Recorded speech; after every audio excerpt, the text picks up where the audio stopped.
Alafu lilasafi shadid waza kupata wengine wajinasibisha kwa salaf, wajinasibisha kwa salaf. Sisi bana tufuata salaful umma, lakini ukiwaangalia utawapata hawafati salaf, wanaofuata khalaf. Walikuwa wajiite khalafia, si salafia. Mtume sallallahu alayhi wasallam atuambia khairul quruni karni thumma alladhina yalunahum thumma alladhina yalunahum. Karni bora ni karni yangu mimi, alafu wale wanaokuja baada yao masahaba, alafu tabi'ina, alafu tabi'i tabi'ina. Ndio qurun bora na ndio salaf. Leo watu wadai kufuata salaf na ili hali wafuata khalaf.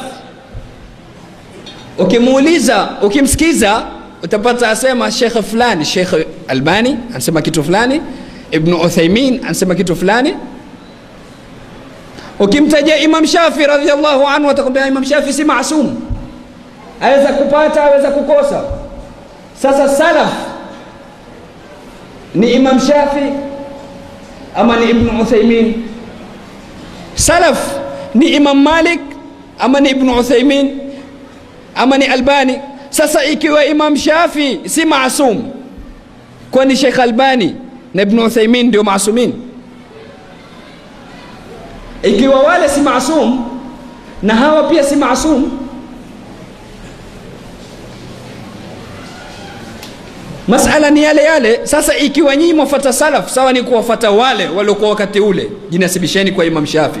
Lakini mwakataa, mwasema hakuna tamadhhub, hakuna kufuata madhehebu ya Imam Shafi wala ni kitabullahi wa sunnati rasuli. Ni salaf gani mnaowafuata? Itakuwa ni khalafia, si salafia.